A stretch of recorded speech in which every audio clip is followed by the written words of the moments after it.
They laughed when a millionaire with only 3 months to live adopted 5 boys from the streets. Little did they know fate would change everything.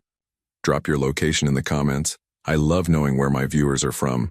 Let's get into the story. The manila envelope sat unopened on Alexander Morgan's mahogany desk, casting a long shadow despite its thinness. Through the floor-to-ceiling windows of his penthouse office on the 52nd floor, Manhattan sparkled like a jewel box, oblivious to the devastation contained in that simple folder. 3 months, Alexander whispered, finally breaking the silence that had engulfed the room since his personal physician had left. 3 months to live. The words hung in the air, as tangible as the rare artwork adorning his walls. At 58, Alexander Morgan had built an empire that spanned continents. The Morgan Investments logo crowned buildings in 12 countries. His net worth would make small nations envious, and none of it mattered now. Alexander loosened his silk tie and poured himself 3 fingers of 30-year-old scotch. The amber liquid caught the dying sunlight as he raised it to his lips. It tasted like ash. "What legacy am I leaving?" he asked the empty room. His voice, normally commanding in boardrooms, sounded hollow even to his own ears. His wife, Elizabeth, had succumbed to the same disease 5 years ago. They had never had children, always too busy building the empire, always thinking there would be time later. Now there was no more later. Alexander moved to the window, watching the tiny figures scurrying below like ants. How many of them were rushing home to families? How many had someone waiting? The thought sent a wave of loneliness crashing over him. Memories flooded back. His childhood in a cramped apartment in the Bronx. His mother working 3 jobs after his father abandoned them. The scholarship that had been his ticket out. The relentless climb to the top. He had promised himself he would never be vulnerable again, never need anyone again. And he had succeeded. Brilliantly. Terribly. His phone buzzed. Another board meeting. Another acquisition. Another billion to add, to accounts that would soon belong to distant relatives who had never bothered to know him. Alexander Morgan, master of the universe, was going to die alone. He set down his untouched drink and straightened his tie. The mask of the ruthless businessman slid back into place as he gathered his papers. But something had cracked inside him, something fundamental. He stepped into the elevator. Alexander made a silent vow. His remaining days would mean something. He just didn't know what, or how. The elevator doors closed on the empire he had built and the emptiness it contained. The charity gala had been unbearable. Alexander adjusted his bow tie as his driver navigated the late-night streets of Manhattan. His mind kept returning to the diagnosis. 3 months. The sympathetic murmurs and calculating glances from those who'd caught wind of his condition made him feel like a commodity whose stock was plummeting. "Take the next right, James," Alexander instructed suddenly. "The shorter route home." The limousine turned into a narrower street, its headlights sweeping across storefronts closed for the night. As they approached an alley between 2 buildings, Alexander glimpsed movement in the shadows. "Stop the car, sir." Just for a moment. Against his driver's concerned protests, Alexander stepped out into the December chill. The forecast had mentioned snow before morning. He approached the alley cautiously, his Italian leather shoes clicking against the pavement. 5 huddled forms became visible. Boys, using cardboard and newspapers as blankets. The oldest couldn't be more than 15, the youngest perhaps 7 or 8. They were awake instantly, alert like prey animals sensing danger. "Easy," Alexander said, raising his hands. "I'm not police." The oldest boy stood protectively in front of the others. "We ain't doing nothing wrong. This is private property, but the owner said we could stay until they start construction." Alexander noticed they were organized with their few possessions neatly arranged. There was an intelligence in their eyes that struck him, particularly the oldest and the smallest. "What are your names?" he asked. Silence. Then the oldest spoke again. "I'm Ethan. These are Tyler and Thomas." He gestured to identical boys around. 13. That's Lucas, a thin 11-year-old with artistic hands. "And Dylan," the tiny boy with enormous eyes. "Your brothers?" Not by blood, Ethan replied.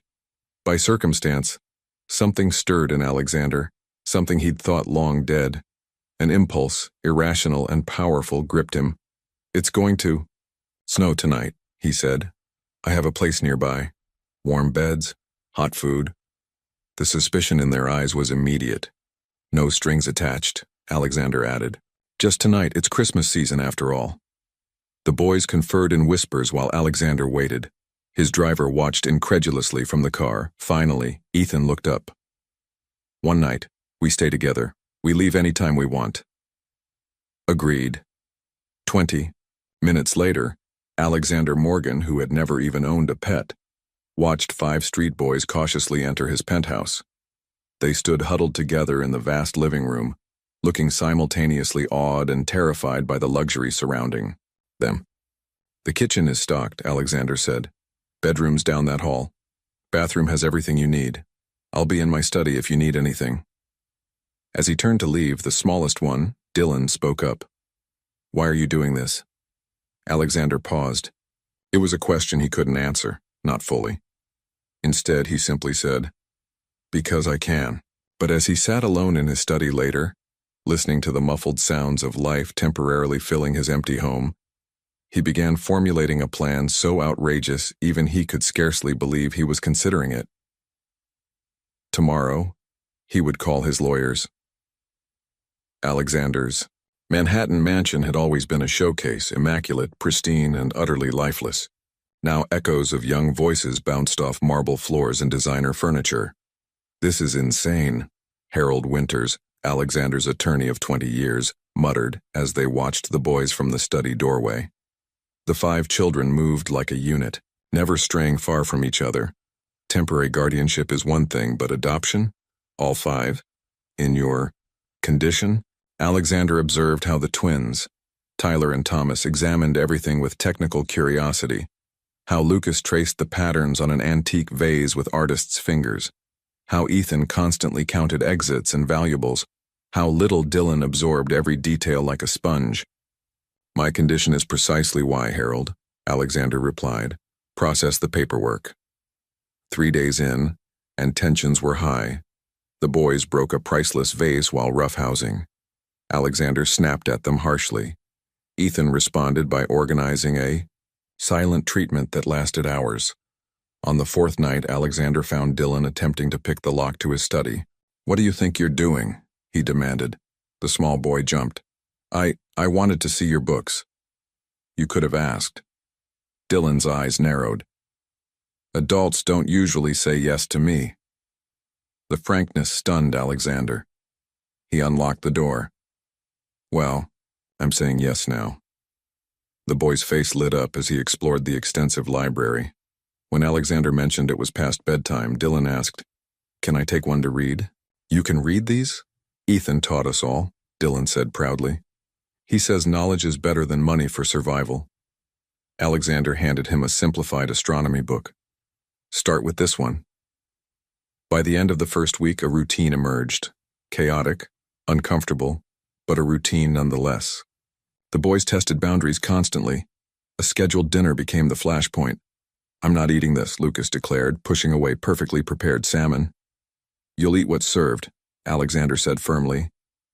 We didn't ask to come here, Ethan challenged. Yet here you are in clean clothes with a roof over your heads. Silence fell. Then Dylan spoke, his voice small. The last time someone gave us food for free, they called the cops when we were sleeping. The innocent revelation hung in the air. Alexander set down his fork. That won't happen here, he said quietly. I promise. Dylan nodded solemnly. I know. You're sick. You need us more than we need you. Alexander stared. What makes you say I'm sick? Your medicine cabinet. The way you wince sometimes. The papers you hide when we come in.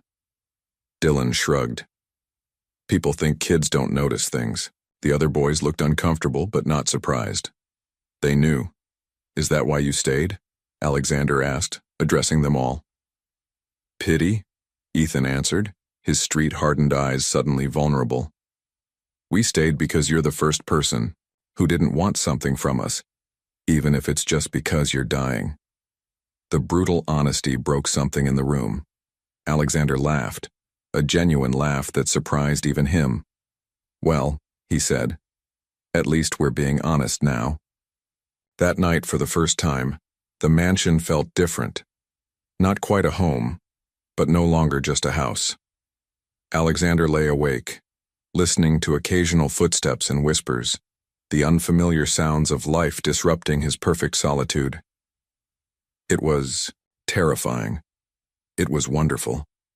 The story broke faster than Alexander had anticipated. "Terminal billionaire adopts 5 street urchins," screamed the headline on the New York Finance Tribune. By morning, his phone wouldn't stop ringing. "Ignore them," Alexander instructed his household staff as he adjusted Dylan's bow tie. All 5 boys stood uncomfortably in tailored suits that couldn't quite disguise their street-toughened bodies. "Why, do we have to go to this thing again?" Thomas asked, pulling at his collar. "Because," Alexander said patiently, "the annual Children's Hospital benefit is important, and because people are talking about us," Ethan stated flatly. Alexander met his eyes. "Yes, and I want them to see what I see."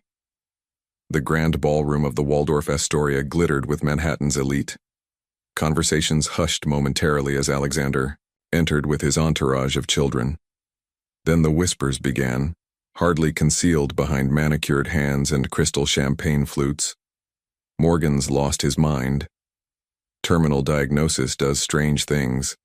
Publicity stunt before he kicks the bucket. Those animals will tear through his estate. Curtis Lawson, Alexander's chief rival and CEO of Lawson Global, approached with a predatory smile. "Alexander, how charitable of you to bring your project tonight." Alexander felt Ethan stiffen beside him. "They're my sons, Curtis. Not a project." Lawson's smile didn't reach his eyes. "Of course. Though one wonders if the Morgan Investments Board shares your paternal enthusiasm, especially given your health concerns." "My health is my business." "Oh, but a public company's leadership is everyone's business." Lawson turned to the boys. "And what do you street entrepreneurs think of high finance? Found anything worth pocketing yet?" Before Alexander could intervene, Ethan stepped forward. "Actually, sir, I've been studying Mr. Morgan's quarterly reports. Your company's debt-to-equity ratio seems concerning compared to industry standards." Silence fell around them. Lawson's face darkened. "Watch your tongue, boy. You don't belong here. Neither does most of your portfolio's performance," Ethan replied coolly. A woman in diamonds gasped. Lawson's hand twitched as if he might strike Ethan. Alexander moved between them. "My son has a talent for numbers," Alexander said, emphasizing the word son. "Perhaps you should listen." Lawson sneered. "Your sons have a talent for manipulation, clearly. Everyone knows what's happening here. You're dying, Morgan. These gutter rats have convinced you to hand over what you've built." Tyler lunged forward only to be caught by his twin. "Don't talk about him like that." The room had gone silent. All eyes were on them. "I think," Alexander said with deadly calm, "we'll be leaving early. Come, boys." As they walked through the parting crowd, little Dylan suddenly stopped and turned to Lawson and the gathered elite. "You think we're using him because he's dying," the small boy said clearly. "But you're the ones who left him alone when he got sick." The truth of it hung in the air like crystal. No one spoke as Alexander guided his new family out of the ballroom. In the limousine, Alexander expected anger, perhaps tears. Instead, the boys were quiet until Lucas finally asked, "Do you care what those people think?" Alexander considered this. "I used to, very much." "And now?" He looked at these 5 fierce, loyal children who had defended him, not his money. The realization struck him like lightning. "Now I care what you think. All of you." The boys exchanged glances, a silent communication they developed on the streets. Finally, Ethan spoke for them all. "Then we think it's us against them," he said simply. "And we're not losing." Alexander Morgan was not accustomed to failure. The humiliation at the charity gala had ignited something within him. a determination to prove that his boys deserved respect, not scorn. "We're hosting a dinner party," he announced over breakfast 1 week later. "The most influential people in Manhattan will be here." The boys exchanged skeptical glances. "Why?" Lucas asked, his artistic hands nervously rearranging his silverware. "They made it clear they don't like us." "Because," Alexander explained, "in this world, respect is earned, sometimes by proving people wrong." The next 2 weeks transformed the mansion into a training ground. Alexander hired the city's finest etiquette coach, a stern Frenchwoman named Madame Beaumont, who marched into their lives with military precision. "Back straight, Dylan. Knife on the right, Thomas. One does not reach, Tyler. One asks to pass the salt." The boys endured endless lessons on proper dining, conversation topics, and social niceties. They practiced introductions and memorized the backgrounds of expected guests. Alexander had suits custom-tailored for each of them, watching with unexpected pride as they gradually transformed, at least on the outside. "This is stupid," Ethan muttered during their final rehearsal, adjusting his cufflinks. "They'll never accept us." "It's not about acceptance," Alexander replied, surprising himself with the realization. "It's about dignity, about showing them you belong wherever you choose to be." The night of the dinner arrived. The mansion gleamed. Exquisite flower arrangements adorned every table. The world-renowned chef they'd hired had prepared a 7-course meal that would impress even the most discerning palates. 7 o'clock came, then 7:30. By 8, only 6 couples had arrived out of 30 invitations. Alexander recognized the calculated insult immediately. "Perhaps the traffic," his housekeeper suggested, but her eyes held pity.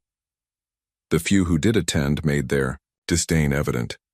Conversations halted when the boys approached. Questions were directed at Alexander as if his sons were invisible. When Lucas accidentally knocked over a water glass, the snickers were barely concealed. The breaking point came during dessert. Regina Whitfield, wife of a prominent hedge fund manager, accidentally spilled red wine on Lucas's new suit. "Oh my," she said without a hint of remorse. "How clumsy of me. But then, fine fabrics are wasted on those unused to them." Alexander saw the hurt flash across Lucas's face before the boy masked it with the practiced indifference of someone accustomed to cruelty. Before he could intervene, he overheard Whitfield's husband speaking to another guest. "Morgan's little deathbed charity project is quite the spectacle, isn't it? Wonder how long it'll take these street rats to drain his accounts once he's gone." The room seemed to freeze. Alexander looked around at the sneering faces, the barely disguised contempt. Then his eyes found his boys, 5 children trying so desperately to be what others wanted, to earn a place they shouldn't have had to fight for. Something inside Alexander Morgan, the ruthless businessman who had crushed competitors without remorse, broke and reformed into something stronger. He stood tapping his glass for attention. "I want to thank you all for coming tonight," he said, his voice steady. "Your presence has been educational, for my sons and for me." Confused glances circulated around the table. "You see, I invited you here thinking I needed your approval. That, my boys needed it." Alexander placed a hand on Dylan's shoulder. "I was wrong. Tonight has shown me that some of the finest suits in Manhattan cover the poorest characters." Gasps rippled through the room. "This dinner is concluded," Alexander announced. "James will show you out." After the stunned guests departed, the 6, Morgan sat in silence at the enormous dining table. "Did we fail?" Dylan asked in a small voice. Alexander looked at their dejected faces and felt a fierce protectiveness he'd never experienced before. "No," he said firmly. "They failed. They failed to see what I see." "What's that?" Thomas asked. Alexander's voice grew soft but certain.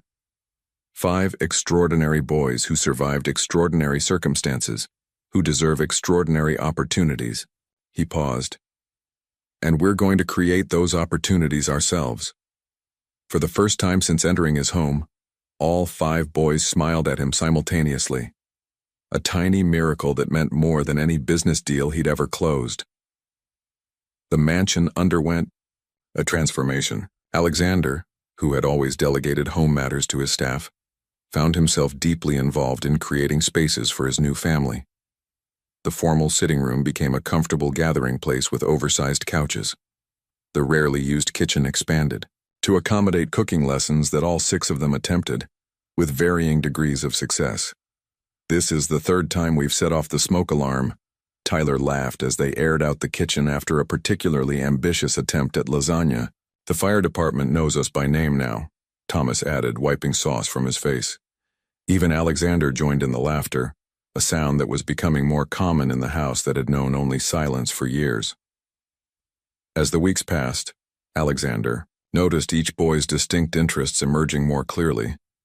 During a quiet afternoon in his study, he observed Ethan poring over financial reports. "You understand those?" Alexander asked, genuinely surprised. Ethan nodded without looking up. "Hey, numbers make sense, people don't." Alexander arranged for a former colleague, a mathematical prodigy turned investment guru, to tutor Ethan. The boy's aptitude stunned them both. The twins revealed their fascination with technology when Alexander caught them dismantling and reassembling his spare laptop. "We can put it back," they exclaimed in unison.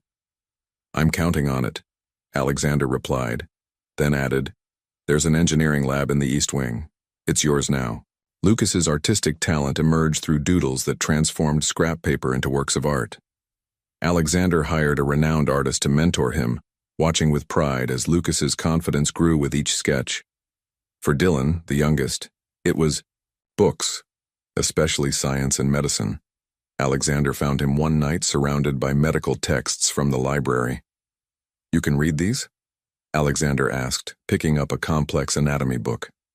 "Most of it," Dylan replied. "The body is like a machine. If you understand the parts, you can fix what's broken." Alexander's eyebrow raised. "Is that so?" The boy nodded seriously. "Like you. You're broken, but maybe not forever." The innocent comment hit Alexander hard. As his health deteriorated, the fatigue becoming more persistent, the pain requiring stronger medication, he had begun preparations for the inevitable. His lawyers had solidified the adoption and updated his will, ensuring the boys would be cared for. But he had accepted his fate. Until now. That night, Alexander made calls to specialists around the world. By morning, a team of tutors had been assembled, not just in academics, but in each boy's specific interests. The mansion hummed with new energy as learning spaces were created and schedules arranged. "Why are you doing all this?" Ethan asked one evening, finding Alexander reviewing their educational plans despite obvious exhaustion. Alexander considered the question. 3 months ago, he would have had no answer. Now, he had 5. "Because time is precious," he said simply. "And I want to give you as much of mine as I can." What he didn't say, what he couldn't bring himself to admit, was how these 5 street-tough boys had awakened something he thought had died with his wife. Hope, purpose, the fragile belief that perhaps he had found something worth fighting for. Later that night, pain kept Alexander awake. He wandered to the kitchen for water and medication, only to freeze at the sound of hushed voices from the library. At 3 in the morning, all 5 boys should have been asleep. Silently, he approached the partially open door, prepared to scold them for breaking curfew. What he saw instead would change everything. Alexander stood silently in the doorway, anger rising at the broken curfew. The library was dimly lit, but he could see all 5 boys hunched over the large oak table, surrounded by stacks of books and papers. Medical journals, financial reports, and complex diagrams covered every surface. He stepped forward, ready to reprimand them, when Dylan's small voice stopped him. "The treatment protocol needs modification. His type of cancer responds better to this combination, see?" The child pointed to a complex medical chart that Alexander recognized from his own oncologist's office.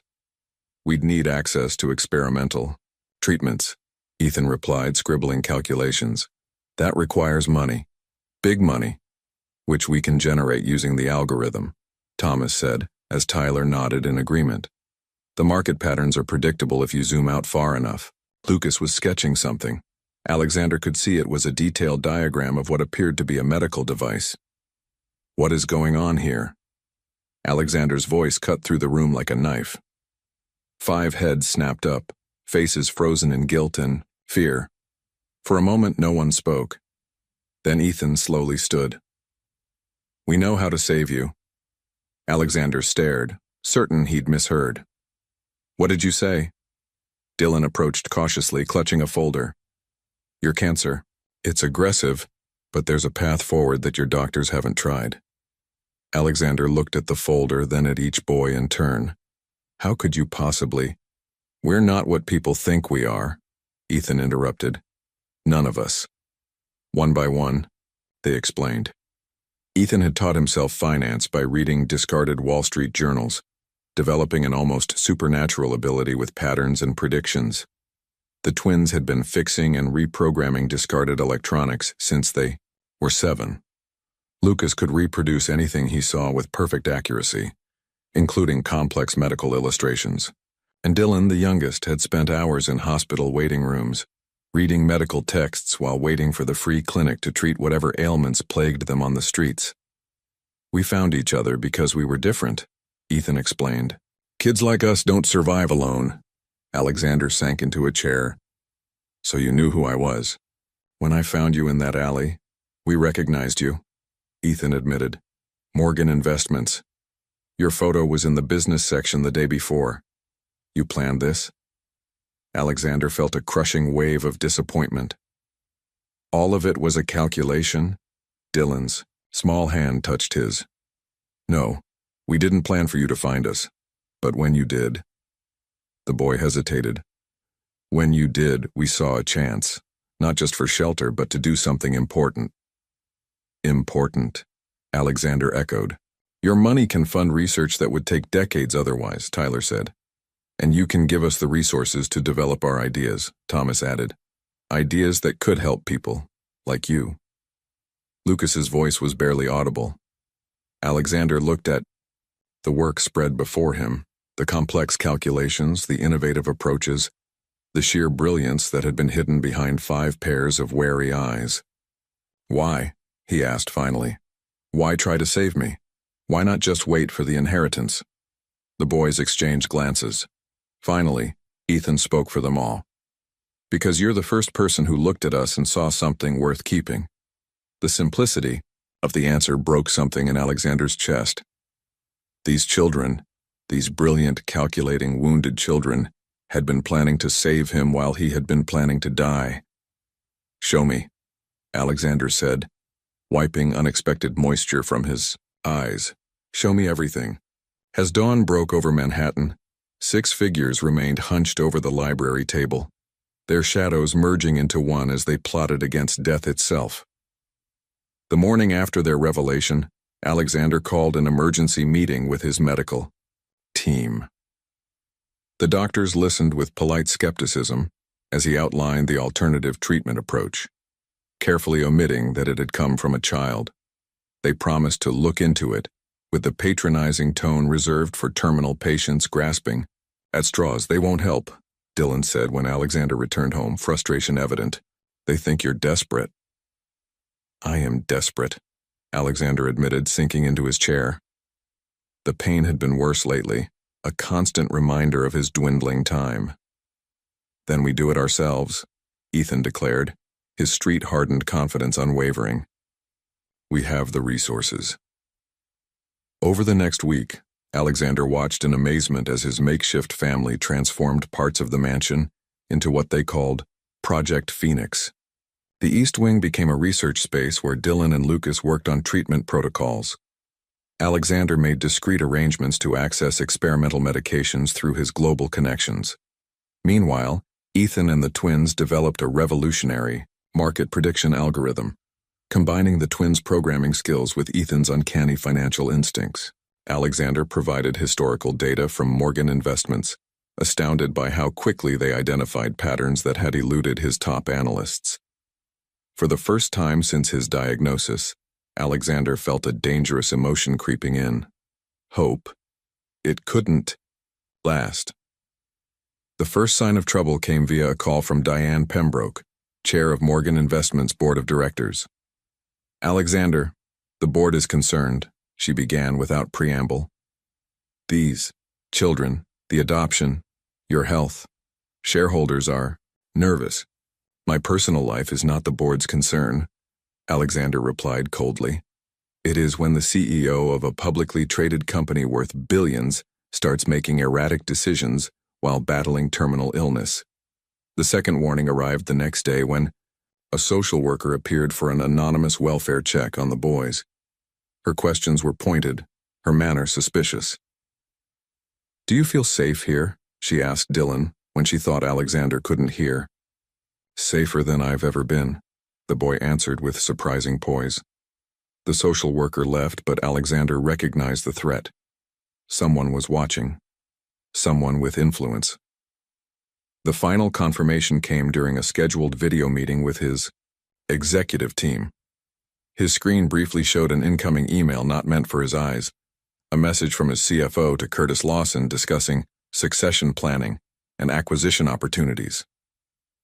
"They're circling like vultures," Alexander told the boys that evening. "Lawson is planning a hostile takeover the moment I'm deemed incapacitated. Or dead," Ethan added bluntly. Alexander nodded grimly. He's always wanted Morgan Investments. Now he thinks it's within reach. The twins exchanged looks. "We checked our system," Tyler said. "Someone's been trying to access the mansion's security network and your private servers," Thomas added. "Sophisticated attempts." Alexander's phone rang. His head of security. "Sir, there's been unusual activity around the residence perimeter.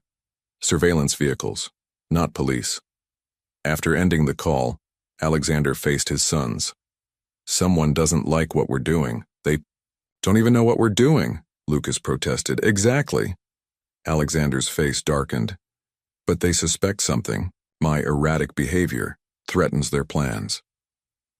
That night, Alexander convened a family council in the secured library. The 5 boys listened intently as he outlined the gathering threats. "We're fighting on multiple fronts now," he explained. "First, my health, which is the central battle. Second, corporate governance. They'll try to remove me as CEO, claiming I'm mentally unfit. Third, the adoption itself. They'll challenge my capacity as a guardian. And fourth," Ethan continued, "the algorithm. If they knew what we're developing." Alexander nodded. "It could revolutionize market prediction, worth billions." "They'd steal it," the twins said simultaneously. "Or destroy it," Lucas added. Dylan, who had been quietly listening, finally spoke. "We need to divide to conquer." All eyes turned to the youngest boy. "What do you mean?" Alexander asked. "You've taught us about strategy," Dylan explained. "When outnumbered, create confusion among your enemies." A slow smile spread across Alexander's face. "Divide their attention. Make them fight each other." Ethan caught on, his street-smart mind racing. The plan took shape as the night progressed. The 6 Morgans, a family forged in desperation but now bound by something stronger, mapped out their defense. Alexander would throw himself into a highly public charitable initiative, drawing attention away from their private work. Simultaneously, through carefully planted information, they would set Lawson against other potential corporate raiders, creating confusion in the predatory ranks. Most importantly, they would accelerate Project Phoenix. Dylan's experimental treatment would begin immediately, while Ethan and the twins would deploy early versions of their algorithm to generate the capital needed for more extensive research. "It's dangerous," Alexander cautioned. "For all of us, this is your last chance to walk away. I can arrange safe, comfortable lives for you regardless of what happens to me." The boys exchanged looks, that silent communication that still sometimes excluded him. Then, one by one, they placed their hands on the table. "Family doesn't walk away," Ethan said simply. Alexander placed his hand atop theirs, feeling the warmth of their small, strong fingers beneath his palm. These children who had survived abandonment, poverty, and the merciless streets of New York had chosen him.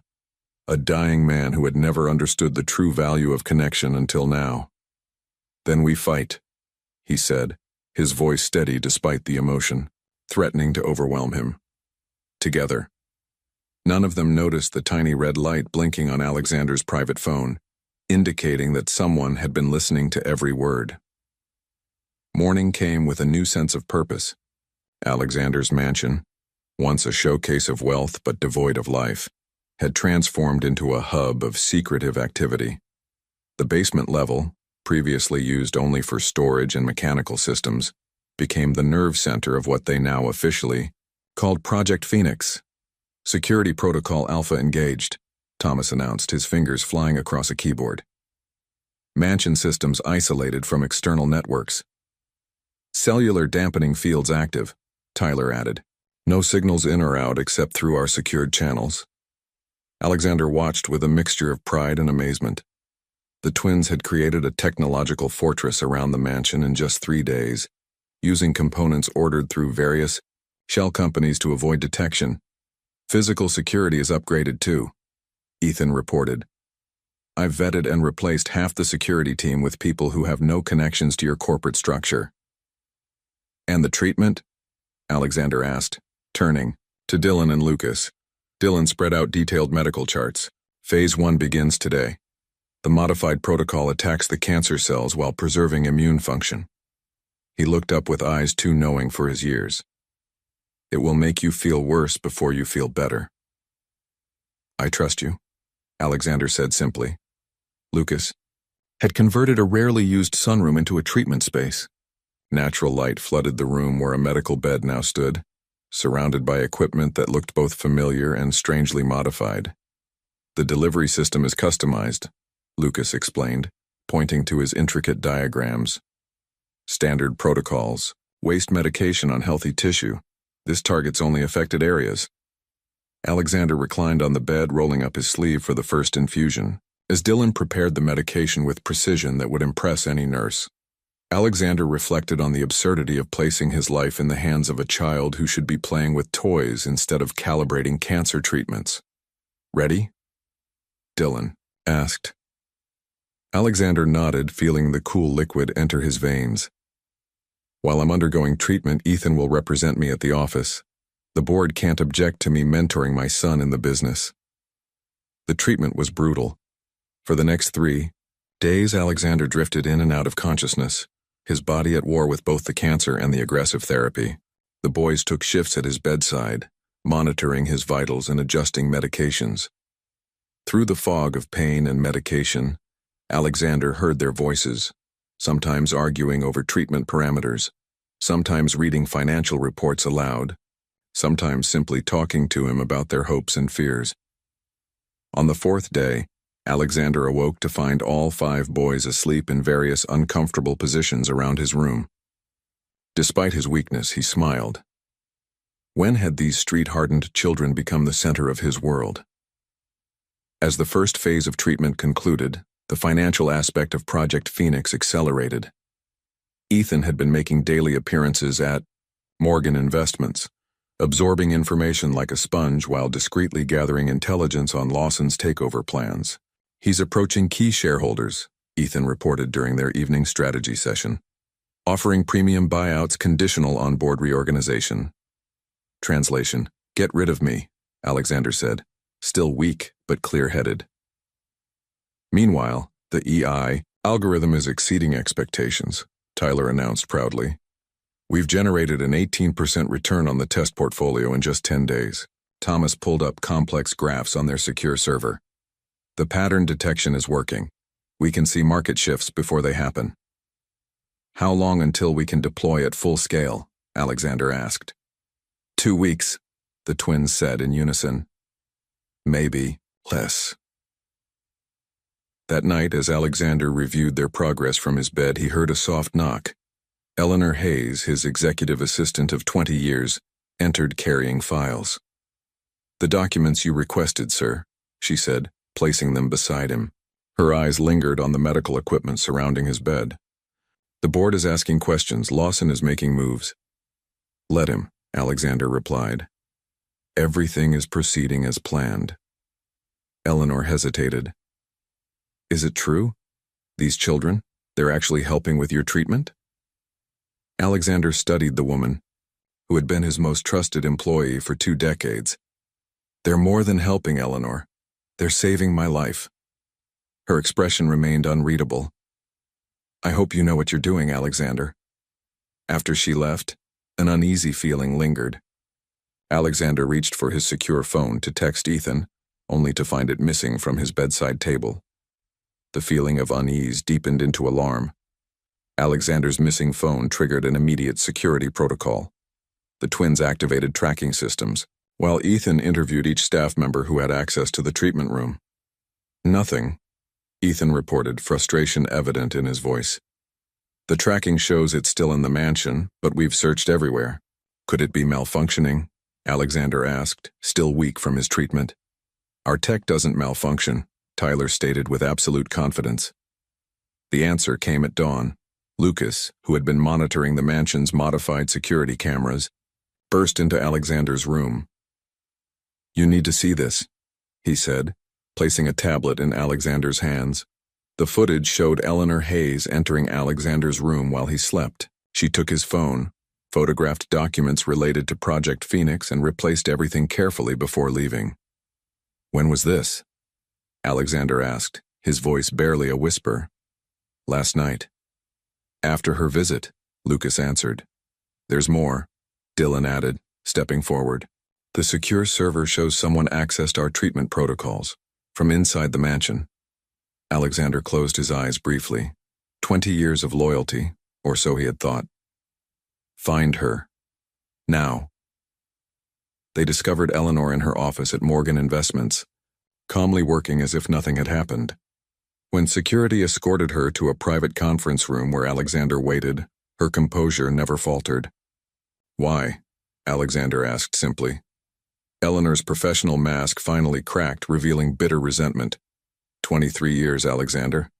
I've given you 23 years of my life, and I've compensated you generously. Money? She laughed harshly. I didn't want just money. I wanted recognition. Partnership. A place at your side. Her voice hardened. Then you bring in these street urchins. Make them your heirs. Give them access to everything I worked decades for. The betrayal cut deep. But Alexander kept, his voice steady. Who are you working with, Lawson? She smiled coldly. Curtis values loyalty and talent. He's promised me executive vice presidency after the acquisition. And my treatment information? My personal medical details? Insurance, she replied. Proof of your mental instability. Dying billionaire trusts street children with experimental medical treatments. The board will remove you by the end of the week. Alexander leaned forward. You've made a serious miscalculation, Eleanor. These street children are more brilliant and loyal than you could comprehend. Her confidence wavered slightly. It's too late. Lawson has everything he needs. Your little family experiment is over. We'll see, Alexander replied, signaling for security. Until then, your employment is terminated. A severance package will follow, contingent on non-disclosure agreements. After she was escorted out, Alexander returned home to find the boys implementing containment protocols. The twins had already neutralized the security breach, while Ethan assessed the financial damage. She sent Lawson everything, Ethan reported, grimly. The treatment protocols, early algorithm designs, our security setup. How bad? Alexander asked. Bad enough, Dylan said. The treatment timeline is compromised. We need to accelerate everything. Alexander looked at their worried faces. Children who should be playing sports or video games, not fighting corporate espionage and terminal illness. For a moment, doubt crept in. Was he being selfish, dragging them into his battles? As if reading his thoughts, Lucas spoke up. Don't even think about giving up. We knew the risks, Ethan added firmly. And we've faced worse odds on the streets, Thomas said. Tyler nodded in agreement. Besides, she made a critical error. What's that? Alexander asked. Dylan smiled slightly. She stole incomplete data. We've been working on decoy protocols while developing the real treatment separately. For the first time since discovering the betrayal, Alexander felt a glimmer of hope return. These extraordinary children continued to surprise him. Then we counterattack, he declared immediately. The morning after Eleanor's betrayal, Alexander Morgan collapsed. The experimental treatment, combined with stress and his already weakened state, proved too much. Paramedics were called, but the boys insisted on a private medical facility rather than a public hospital, one where they could maintain security and continue their modified protocols. "Sir, I strongly advise against this," Alexander's personal physician argued as he was settled into a private wing of an exclusive medical center. "These unconventional treatments are working," Dylan interrupted, holding up Alexander's latest blood work. "Cancer markers down 18% in 10 days. The doctor stared at the small boy in disbelief. "That's impossible." "Improbable," Dylan corrected. "Not impossible." With Alexander temporarily incapacitated, the boys implemented their contingency plan. Ethan assumed leadership, addressing the crisis with a maturity far beyond his 15 years. "We need to split responsibilities," he told his brothers in Alexander's hospital room. "I'll handle Morgan Investments and keep Lawson at bay. Tyler and Thomas secure our digital infrastructure. Lucas manage public perception. Dylan focus entirely on Alexander's treatment." Each boy threw himself into his designated role. Ethan, dressed in a custom-tailored suit that couldn't quite hide his street origins, marched into Morgan Investments' executive floor. The board members who had been plotting Alexander's removal found themselves facing a teenager with an uncanny grasp of their business and the legal protections Alexander had put in place.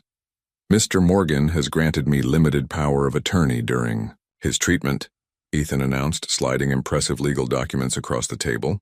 "Any attempt to remove him as CEO will trigger immediate litigation and a freeze on all executive stock options." Meanwhile, the twins worked round the clock to solidify their digital defenses while simultaneously refining the market prediction algorithm. They discovered that Eleanor's betrayal had an unexpected silver lining. Lawson's technical team was now focused on deciphering the decoy algorithm, wasting valuable resources. Lucas, with his artistic talents, created a carefully crafted public narrative. Working with Alexander's PR team, he released strategic updates about Alexander's routine treatment and the ongoing mentorship of his remarkable adopted sons. Photographs showing the boys visiting children's shelters and participating in community outreach generated a wave of positive coverage that countered Lawson's whisper campaign about Alexander's competency. Dylan barely left Alexander's side. When not adjusting treatment protocols, he read medical journals and consulted discreetly with specialists around the world who had been carefully vetted and generously compensated for their confidentiality. The boy's extraordinary medical intuition, combined with boundless determination, began yielding results even the skeptical medical staff couldn't ignore. 1 week into the hospitalization, Alexander opened his eyes to find all 5 boys asleep in his room, surrounded by laptops, papers, and half-eaten meals. Despite his weakness, he smiled. This was what family looked like: messy, devoted, unrelenting in the face of challenges. "Progress report," he whispered hoarsely. Dylan jerked awake instantly. "Alexander, your markers are down 30% now. The modified protocol is working, better than expected." The others stirred, relief visible on their exhausted faces. "And Lawson?" Alexander asked. Ethan stepped forward. "Contained for now. He's making moves, but we've countered each one. The board is split." "The algorithm?" The twins exchanged proud glances. "Fully operational," Tyler announced. "We've already generated enough capital to fund your treatment for years if necessary." "And public opinion?" Alexander turned to Lucas. "Shifting in our favor," Lucas reported. "Your community initiatives are gaining traction. People are questioning Lawson's motives." Alexander studied their faces, these children who had become his reason to fight, his legacy, his family. "You've done exceptionally well, better than I could have." "We learned from the best," Ethan replied simply. As Alexander began his slow recovery, a new determination took hold. This was no longer just about surviving his illness or protecting his company. This was about proving that family, even one forged in unlikely circumstances, could withstand any storm. 2 weeks after Alexander's hospitalization, as he grew stronger daily, financial markets around the world began to shudder. What started as minor fluctuations quickly escalated into dramatic downturns across multiple sectors. "It's happening exactly as the algorithm predicted," Ethan explained, spreading charts across Alexander's bed in the private medical suite. A perfect storm of overvalued tech stocks, energy sector vulnerabilities, and banking instability. Alexander studied the data, impressed by the precision of the twins' predictive model. "And our positions?" "Protected," Tyler confirmed. "We moved assets to safety 72 hours ago." "Lawson?" Alexander asked. Thomas grimaced. "Exposed, massively. He's leveraged to the hilt in exactly the wrong sectors." Wall Street was in chaos. Financial networks broadcast scenes of panic as investors watched fortunes evaporate. The Morgan Investments offices became an island of eerie calm amid the storm, with Ethan directing operations from Alexander's office with preternatural confidence. "Juvenile wizard of Wall Street," one financial program called him, as cameras captured the teenager conferring with seasoned executives 3 times his age. By the 3rd day of market turmoil, Alexander was strong enough to make brief appearances at the office, carefully stage-managed by Lucas to project strength while not overtaxing his recovering body. "Lawson Global is requesting an emergency meeting," his new assistant informed him. "Mr. Lawson specifically." Alexander exchanged glances with Ethan. "Schedule it for tomorrow. Here, not their offices." Curtis Lawson arrived with none of his usual bravado. His custom suit couldn't hide the strain of sleepless nights and mounting losses. Behind him followed 3 other executives who had once mocked Alexander's adopted family, all looking equally desperate. "Alexander," Lawson began, attempting to sound casual, "this market situation is unprecedented." "Is it?" Alexander replied mildly. "Our analysts predicted this correction weeks ago."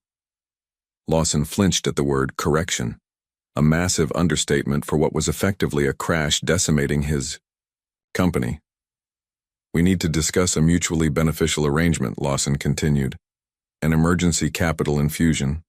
A partnership, perhaps." "Partnership?" Ethan echoed incredulously. "After you attempted a hostile takeover? After you used stolen information?" Lawson's face darkened at being addressed by a teenager, but desperation kept his tone civil. "Business is business. We've all made aggressive moves at times." Alexander leaned forward. "Let me understand. You want me to save the company of the man who tried to destroy mine? Who used my illness as leverage? Who called my sons street rats? The market won't recover for months." One of the other executives interjected desperately. "By then, we'll be insolvent, thousands of jobs lost, retirement funds wiped out." Alexander turned to Ethan.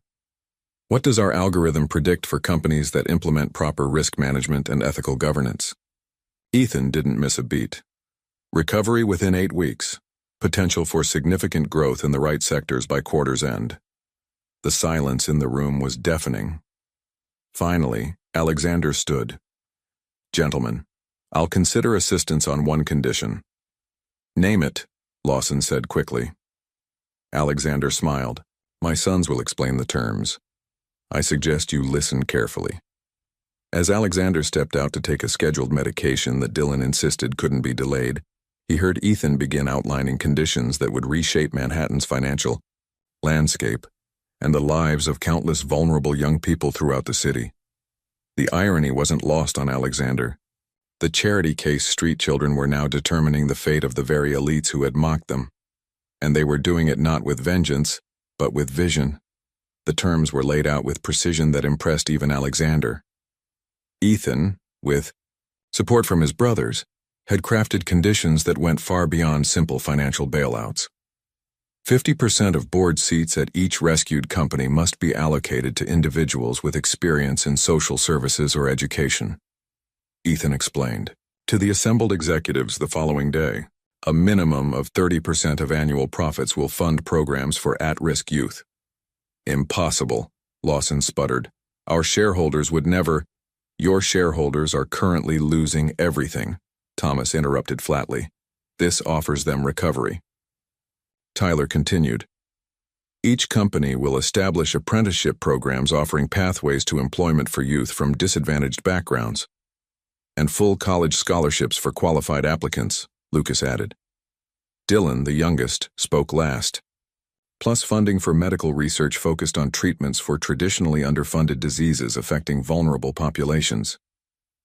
The executives looked stunned at the comprehensive demands coming from children they had once dismissed. Alexander watched with quiet pride as his sons conducted themselves with a maturity and vision that put the so-called business leaders to shame. You have 24 hours to decide, Ethan concluded. After that, our offer expires. When the executives departed, Alexander gathered his family in his private office. You realize what you're doing? He asked them. You're not just saving companies, you're changing systems that have existed for generations. Systems that failed us, Ethan replied simply, and thousands like us. Later that evening, as they returned to the mansion, Alexander found Dylan, sitting alone in the library, unusually quiet. What's troubling you? Alexander asked gently. Dylan looked up from the medical journal he'd been studying. These people were cruel to us, they laughed at us, called us names. Yes, Alexander agreed. They did. And now we have the power to watch them fail, to let them experience what it's like to have nothing. The small boy's voice held no vindictiveness, only a genuine ethical query. Wouldn't that be justice? Alexander sat beside him. Perhaps. But is justice what we're seeking? The other boys had gathered in the doorway listening. What are we seeking then? Lucas asked. Alexander looked at each of them. These extraordinary children who had already experienced more hardship than most adults. That's the real question, isn't it? Revenge is easy. Transformation is harder. We could do both, Tyler suggested. Help them, but make it hurt. We could, Alexander agreed. The question is, who would that make us? A heavy silence fell. Finally, Ethan spoke from the doorway. On the streets, we had a choice every day. Become what hurt us or become something better. He stepped into the room. I vote we choose better. One by one, the others nodded in agreement. The next morning, the executives returned with signed agreements accepting all conditions. As papers were exchanged, Lawson approached Alexander privately. I don't understand, he admitted. You could have destroyed us. After what I tried to do to you, what I said about these children, why help us at all? Alexander glanced across the room where his sons were reviewing documents with the legal team. I had excellent teachers, he replied simply. As Lawson left, thoroughly humbled, Alexander felt a strange lightness. His body was still fighting cancer, still vulnerable, but his spirit had never been stronger. That night, the Morgan family celebrated, with pizza in Alexander's study, a far cry from the formal dinners of his previous life. To the future, Alexander toasted with his glass of sparkling water, clinking it against the boys' sodas. To family, Dylan corrected with a smile. The following weeks brought remarkable transformations. The financial crisis began stabilizing exactly as the algorithm had predicted. Morgan Investments not only weathered the storm but emerged stronger, guiding other companies toward recovery through the conditional partnerships Ethan had orchestrated. Manhattan's elite watched in fascination as the terms of these agreements took effect. Board meetings that once focused solely on profit margins now included discussions of apprenticeship programs and scholarship initiatives. Corporate offices opened their doors to young people from backgrounds similar to the Morgan boys. It's working better than we anticipated, Ethan reported during their weekly family meeting. The dining room table was covered with reports showing the impact of their initiatives. Companies are finding that these programs actually improve their bottom line through innovation and community goodwill. And the medical research funding is yielding results, Dylan added excitedly. 3 new clinical trials have been approved based on our model. Most remarkably, Alexander's health continued to improve. The experimental treatment protocol had reduced his cancer markers by over 60%. His doctors, initially skeptical, now documented every aspect of his case for medical journals. They're calling it the Morgan Protocol, Dylan said proudly. It could help thousands of patients with similar conditions. Eleanor Hayes made an unexpected return one afternoon requesting to see Alexander. She stood awkwardly in his office, a shadow of her former confident self. I made a terrible mistake, she admitted. Lawson promised everything, then abandoned me when his company began failing. Alexander studied her, remembering 20 years of loyal service before her betrayal. What do you want, Eleanor? A chance to make amends, she replied softly. Any position. I'll start at the bottom if necessary. Alexander turned to Ethan, who had been silently observing. What do you think? Ethan considered carefully before answering. Everyone deserves a second chance, but trust must be earned. Alexander nodded. There's a position coordinating our new youth programs. It's demanding work with troubled teenagers. Nothing like your previous role. Eleanor's eyes widened slightly, then she nodded. I accept. Thank you. As spring arrived in Manhattan, the Morgan family found themselves at the center of a quiet revolution. Financial publications that had once mocked Morgan's charity case now analyzed the innovative approaches his remarkably gifted sons were bringing to business and philanthropy. The tide had turned, not through force, but through vision and perseverance. 1 year to the day after Alexander Morgan received his terminal diagnosis, he stood at the podium of the newly inaugurated Morgan Foundation for Young Innovators. The grand building, once a neglected warehouse in a struggling neighborhood, now gleamed with innovation labs, teaching spaces, and housing for youth in transition. When I received my diagnosis 12 months ago, Alexander began, his voice strong. Despite the emotion underlying it, I believed I was facing an ending. Instead, I found a beginning. The audience, a remarkable mix of business leaders, medical professionals, and young people from all backgrounds, listened in rapt attention. In the front row sat 5 boys in matching navy suits, watching with pride as the man they had saved told their story. Medical science will tell you my recovery was due to an innovative treatment protocol, Alexander continued. Financial analysts will attribute Morgan Investments' remarkable growth to predictive algorithms and strategic partnerships. Both are correct but incomplete. He paused, looking directly at his sons. What truly saved me, what transformed everything, was finding a family in the most unexpected place. 5 extraordinary young men who saw beyond my wealth to my emptiness, beyond my power to my vulnerability. The Foundation's inaugural ceremony marked the culmination of their remarkable journey. The Morgan Protocol, as Dylan's cancer treatment became known, was now helping patients worldwide. The twins' algorithm had revolutionized market forecasting, while funding social initiatives through its profits. Lucas's artistic vision had shaped the Foundation's design, creating spaces where creativity could flourish regardless of background. Ethan had become Alexander's true partner in business, bringing fresh perspectives that changed corporate culture from within. After the ceremony, as guests mingled in the Foundation's central atrium, Eleanor Hayes approached with a group of teenagers, her first cohort from the street outreach program she now led. They have something to show you, she said softly to Alexander and the boys. One girl stepped forward nervously. We developed this app to help kids find safe places and services. She demonstrated the program on her tablet. It works offline, too, for those without reliable connections. Alexander watched as his sons immediately engaged with the teens, offering suggestions and encouragement with the natural ease of those who truly understood. There was no condescension, no distance, only connection between young people who recognized each other's struggles and strengths. Later that evening, in the privacy of their home, the Morgan family gathered in the library where it had all begun. 1 year ago, The board approved your nomination unanimously, Alexander told Ethan. You'll be the youngest executive director in the foundation's history. Are you sure? Ethan asked. People will talk. Alexander smiled. Let them.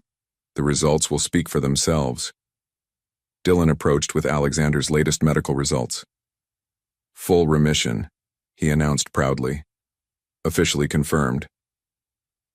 So what? Now? Lucas asked. We've done everything we planned. Not everything, Alexander replied thoughtfully. There are other children out there like you. Other possibilities waiting to be discovered. A new project?